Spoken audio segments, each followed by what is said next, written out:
কলেজের শিক্ষকদের নিয়েই ই লার্নিং এর ভবিষ্যৎ সম্ভাবনা নিয়ে ওয়ার্কশপ একটি বেসরকারি প্রতিষ্ঠানের। অল ইন্ডিয়া কাউন্সিলের টিচার্স ট্রেনিং এর প্রয়াসে শ্যায়াম নামের নতুন এই উদ্যোগ। এর ফলে শিক্ষক শিক্ষিকারা পড়ুয়াদের আধুনিক প্রযুক্তিতে শিক্ষার পরিবেশ দিতে পারবেন, এমনই ভাবনা উদ্যোক্তাদের। অনলাইন লার্নিং একটা প্ল্যাটফর্ম আমরা তৈরি করেছি, সেটা হচ্ছে শ্যায়াম। সেই শ্যায়াম থেকে একটা এখানে ওয়ার্কশপ অর্গানাইজ করা হয়েছে, e learning challenges and opportunities. এই সময়ে দাঁড়িয়ে শিক্ষক শিক্ষিকাদের জন্য উপযোগী এই প্রয়াস। ওয়ার্কশপে এসে জানালেন রাজ্যের শিক্ষামন্ত্রী পার্থ চট্টোপাধ্যায়।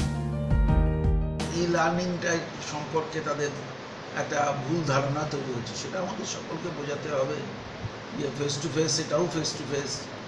সেইটা নিয়েই এরা সেমিনার করছে, অত্যন্ত সময়োপযোগী এই সেমিনার।